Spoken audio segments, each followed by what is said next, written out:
អាជ្ញាធរខេត្តព្រះវិហារនិងសៀមរាបរួមគ្នាកែសម្រួលនិងផ្ទៀងផ្ទាត់ព្រំប្រទល់រដ្ឋបាលរវាងខេត្តទាំងពីរឲ្យមានភាពច្បាស់លាស់និងបង្កើនប្រសិទ្ធភាពការងារគ្រប់គ្រងដែនដីនាព្រឹកថ្ងៃទី20ខែសីហាឆ្នាំ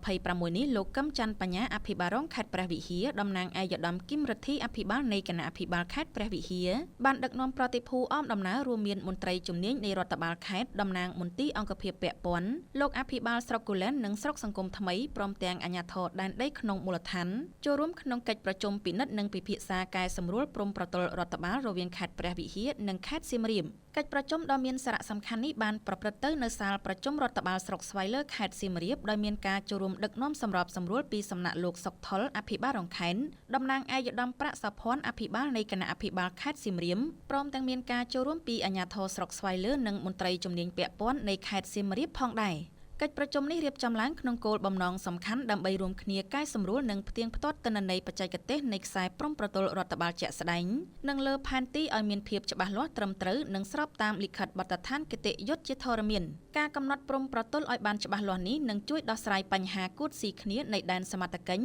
បង្កើនប្រសិទ្ធភាពក្នុងការគ្រប់គ្រងរដ្ឋបាលដែនដីនិងសម្រួលដល់ការរៀបចំផែនការអភិវឌ្ឍផ្សេងៗនៅតាមតំបន់ព្រំដែននៃខេត្តទាំងពីរឲ្យកាន់តែមានរបៀបរៀបរយបន្ថែមពីនេះការកែសម្រួលព្រំប្រទល់រដ្ឋបាលនេះក៏ជាកត្តាស្នូលយ៉ាងសំខាន់ក្នុងការលើកកម្ពស់ការផ្តល់សេវាសាធារណៈដោយបង្កលក្ខណៈងាយស្រួលនិងខិតជិតប្រជាពលរដ្ឋក្នុងមូលដ្ឋានក្នុងការទទួលបានសេវារដ្ឋបាលការចុះបញ្ជីអត្រានុកូលដ្ឋាននិងការទទួលបានការអភិវឌ្ឍហេដ្ឋារចនាសម្ព័ន្ធផ្សេងៗទន្ទឹមនឹងនេះវានឹងជួយពង្រឹងកិច្ចសហប្រតិបត្តិការរវាងអាជ្ញាធរមានសមត្ថកិច្ចនៃខេត្តទាំងពីរក្នុងការថែរក្សាសន្តិសុខសុវត្ថិភាពនិងសណ្ដាប់ធ្នាប់សាធារណៈជូនប្រជាពលរដ្ឋឲ្យកាន់តែមានប្រសិទ្ធភាពខ្ពស់ព្រមទាំងឆ្លុះបញ្ចាំងពីស្មារតីទទួលខុសត្រូវខ្ពស់ក្នុងការបម្រើផលប្រយោជន៍ជូនប្រជាពលរដ្ឋ